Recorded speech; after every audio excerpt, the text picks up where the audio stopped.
Hello, beautiful. How's everyone doing today? I pray you're just doing good and getting better every single moment, every single day.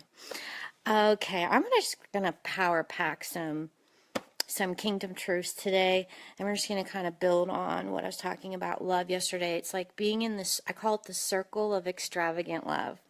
Okay, and I also call it the one thing, and I'll explain that in a minute. But I want to just tell you something.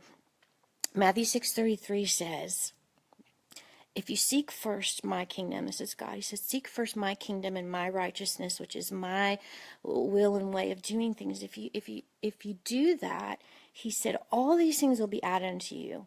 All these things. It's like, in other words, I'm going to translate how he explained it to me. He said, Michelle, if you're about my business, then I'll be about yours.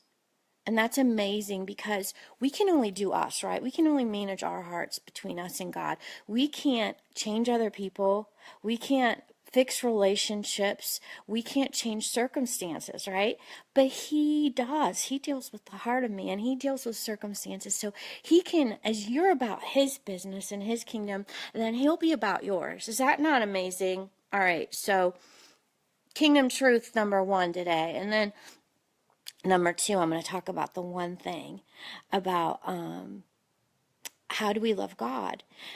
So we were talking about Jesus was the fulfillment of all the law and the prophets, and they said, what do we do now? And he said, love God with all who you are, right?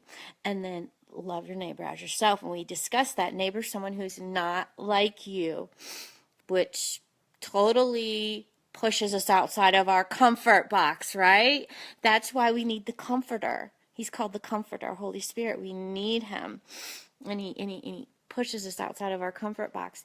So you love God with all who you are, and then Jesus says clearly, he explains this. He explains like what it means to love God. Read John chapter 14, John chapter 15. I'm giving you homework. It's super important because this will revolutionize your life.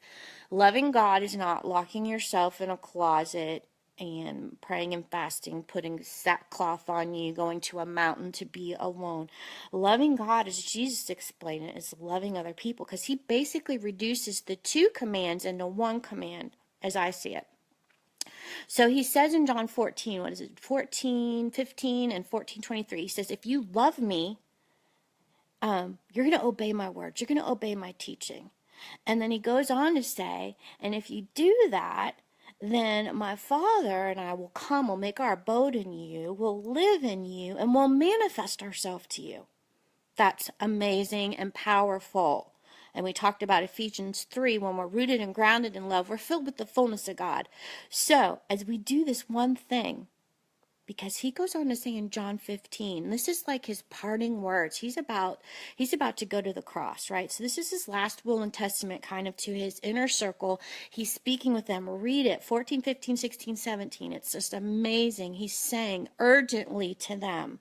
He says in John 15, this is my command, that you love one another deeply, passionately, as I have loved you. And then he explains it in case you don't get it yet. This is what love looks like. He says, when you lay down your life for your friend. So when you pour out and you love others extravagantly, selflessly, and you forgive them graciously, God promises to come manifest himself to you, pour more back in, and you just keep getting more. As you pour out, he pours more of himself back in. So that's where I got the writing for love. Is that not incredible? It's incredible. It's really just one thing. Receive the love of God. Remain in his love. Just soak it up every day. And then pour it out. And then he keeps pouring more in. So I'm going to read that love poem to you again. Jesus is saying, recline at my table to drink and to dine. Feast on my goodness, absorb my new wine, then lavishly pour out my love to them as more of my love flows in once again. Incredible. Kingdom truths. I'm a witness. It's true. You do this, your joy will be full. Love you. Have an amazing day. He loves you so much. Shalom.